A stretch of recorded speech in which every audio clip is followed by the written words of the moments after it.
Supreme court తీర్పును పూర్తి స్థాయిలో స్వాగతిస్తున్నామన్నారు దేవరకద్ర ఎమ్మెల్యే జిఎంఆర్.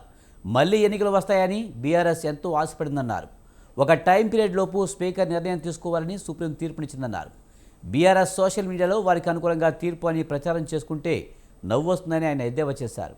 అందుకే న్యాయస్థానంలో బీఆర్ఎస్కి మొట్టికాయలు పడతాయన్న దేవరకద్ర ఎమ్మెల్యేతో మా ప్రతినిధి ఉషా ఫేస్ టు ఫేస్. కొంతకాలంగా ఎమ్మెల్యేల పార్టీ ఫిరాయింపు కేసు ఏదైతే ఉందో ఈ అంశానికి సంబంధించి సుప్రీంకోర్టులో తీర్పు రిజర్వ్ చేసినప్పటికీ కూడా ఈ అంశానికి సంబంధించి ఒక కొలికి రాలేదు. తాజాగా సుప్రీంకోర్టు ఇచ్చినటువంటి తీర్పు అక్టోబర్ 30వ తేదీలోపు కూడా ఈ అంశానికి సంబంధించి ఒక కొలికి తీసుకురావాలని స్పీకర్కు ఆదేశాలు ఇచ్చింది. దీనిపై మనతో మాట్లాడటానికి జిఎంఆర్ ఉన్నారు. సార్ చెప్పండి. ఈరోజు సుప్రీంకోర్టు ఇచ్చిన తీర్పును కాంగ్రెస్ పార్టీ తరఫున పూర్తి స్థాయిలో మేము స్వాగతిస్తా ఉన్నాం. ఈ రోజు ఇచ్చిన తీర్పు ఏదైతే ఉందో టీఆర్ఎస్ పార్టీ నాయకులు ఒక చెంపపెట్టు లాంటి తీర్పు. టీఆర్ఎస్ పార్టీ నాయకులు సుప్రీంకోర్టును అప్రోచ్ అయిన విషయం ఏంటంటే 10 మెంబర్స్ ఎమ్మెల్యేస్ పార్టీ ఫిరాయింపులకు పాల్పడ్డారు, వాళ్ళని డిస్క్వాలిఫై చేయమని తీర్పిచ్చారు. సో ఈరోజు సుప్రీంకోర్టు వాళ్ళ తీర్పును అంటే వాళ్ళు ఇచ్చిన దానికి వ్యతిరేకంగా తీర్పిచ్చింది. అంటే డిస్క్వాలిఫికేషన్ అనేది మా పరిధిలోని అంశం కాదు, ఇది స్పీకర్ గారు నిర్ణయం తీసుకోవాలని చెప్పేసి స్పీకర్ గారికి డైరెక్షన్ ఇస్తూ ఒక టైం ఫ్రేమ్ ఫిక్స్ చేస్తూ దాన్ని మేము స్వాగతిస్తా ఉన్నాం. తప్పకుండా స్పీకర్ రేపొద్దున ఏ నిర్ణయం తీసుకున్నా దానికి మేము ఫాలో అవుతాం. ఈరోజు టీఆర్ఎస్ పార్టీ నాయకులు సంకలు గుద్దుకుంటూ ఉప ఎన్నికలు వస్తాయి, ఇంకా వాళ్ళు డిస్క్వాలిఫై అయిపోతారని పెద్ద ఎత్తున పగటి కళలు అన్నారు. వాళ్ళ పగటి కళలకు ఈరోజు సుప్రీంకోర్టు తెరదించేసింది. దేశవ్యాప్తంగా కూడా ఇలా పార్టీ ఫిరాయింపులు ఉన్నాయి. తాజాగా ఈ తెలంగాణ రాష్ట్రంలోనే స్పీకర్ పరిధిలో దీన్ని ఖచ్చితంగా ఫుల్ఫిల్ చేయాలి అని సుప్రీంకోర్టు ఇచ్చినటువంటి గైడ్ లైన్స్ మీరు ఎలా చూస్తారు యాజ్ ఏ అడ్వకేట్ గా?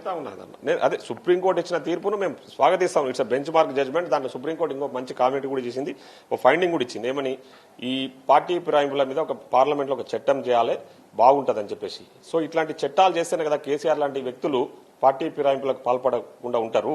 ఎందుకంటే 2014 నుంచి మనం హిస్టరీ తీసుకుంటే ఈ రాష్ట్రంలో తెలంగాణ రాష్ట్రం ఏర్పడ్డ తర్వాత కేసీఆర్ గారు 2014లో వాళ్ళ పార్టీ తరఫున 63 మంది ఎమ్మెల్యేలు గెలిస్తే 2018 వరకు 90 మంది ఎట్లకెళ్ళి వచ్చారు. మళ్ళీ మధ్యలో మన ఎన్నికలైనా అంటే మిగతా వ్యక్తులనంతా 27 మందిని పార్టీలో చేర్చుకున్నారు కదా, అందులో కొందరికి మంత్రి పదవులు ఇచ్చారు. సార్ మళ్ళీ ఇంకొక స్టెప్ ముందుకేసేసి 2018 ఎన్నికలలో కూడా 88 మంది గెలిస్తే కాంగ్రెస్ లకించి 12 మందిని తీసుకొని అందులోకించి ఒక వ్యక్తికి మంత్రి పదవి ఇచ్చిన వ్యక్తి కేసీఆర్ గారు. సో అట్లాంటి వ్యక్తులు గతంలో పాల్పడ్డా కూడా ఇప్పుడు జడ్జిమెంట్స్, ల్యాండ్ మార్క్ జడ్జిమెంట్స్ ఇచ్చినప్పుడు దాంట్లో ఇవన్నీ కూడా వస్తాయి అంశాలు.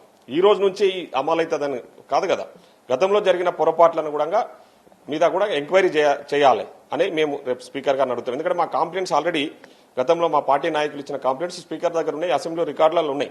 అవన్నిటి మీద ఎంక్వైరీ జరగాలి. గతంలో ఈ రోజు వివేకానంద గారు మాట్లాడుతూ ఉన్నారు ఇప్పటిదాకా ప్రెస్ మీట్ లో, కానీ ఆయన సుప్రీంకోర్టు ఆయన కూడా అప్రోచ్ అయ్యండి. ఆయన 2014లో టీడీపీ బీఫామ్ నుంచి గెలిచిన వ్యక్తి. తదనంతరం టీఆర్ఎస్ లో జాయిన్ అయ్యండి, కండవ కప్పుకున్నాడు. ఆయన టీఆర్ఎస్ పార్టీ కార్యక్రమాల్లో దర్జాగా టీఆర్ఎస్ పార్టీ ఎమ్మెల్యేగా ప్రసంగాలు ఇచ్చిండు. మరి ఆయన వర్తించదా ఇవి? సుప్రీంకోర్టు మరో ఒక వ్యాఖ్య కూడా, కీలకమైనటువంటి వ్యాఖ్య కూడా చేసింది. ఆపరేషన్ సక్సెస్ బేబీ డెత్ అన్న ఒక వ్యాఖ్య చేసింది. దీన్ని ఎలా చూస్తారు? నేను అదే, ఇప్పుడు జడ్జిమెంట్స్ అనేటివి కొన్ని మనకు తెలిసే విధంగా వాళ్ళు చెప్తా ఉంటారు. ఇప్పుడు ఎందుకంటే మేధావులు అక్కడ ఉంటారు, జడ్జిలు ఉంటారు కాబట్టి వాళ్ళు ఇచ్చిన తీర్పులు. ఎందుకంటే గతంలో చాలా పెద్ద ఎత్తున పార్టీ ఫిరాయింపులకు పాల్పడ్డ వ్యక్తులు ఉంటారు, చాలా జరిగినాయి. ఆ సంఘటనలు దృష్టిలో పెట్టుకుని అట్లాంటి జడ్జిమెంట్ ఇచ్చారు. అవి జరగకుండా చూసుకోండి అని చెప్పేసి ఒక కామెంట్ చేశారు. దాన్ని స్వాగతిస్తా ఉన్నాం. Thank you. ఓవరాల్ గా చూసుకున్నట్టయితే జిఎంఆర్ చెప్పినటువంటి అంశాలు మొత్తం కూడా సుప్రీంకోర్టు ఇచ్చినటువంటి ఏదైతే తీర్పు ఏదైతే ఉందో దాన్ని ఖచ్చితంగా స్వాగతిస్తాము. పార్టీ ఫిరాయింపులకు సంబంధించి గతంలో కూడా బీఆర్ఎస్ కూడా ఈ పరంపర కొనసాగించింది. కానీ దీనికి సంబంధించి పూర్తి స్థాయిలో ఏదైతే గతంలో మా పార్టీ నుంచి అలాగే ఇతర పార్టీల నుంచి ఫిరాయింపులకు పాల్పడినటువంటి వ్యక్తులే ఈ అలిగేషన్స్ మీద కోర్టులను అప్రోచ్ అయ్యారు అని, ఇది సిగ్గుచేటు అన్న కోణంలో కూడా చెప్పుకుంటూ వచ్చారు.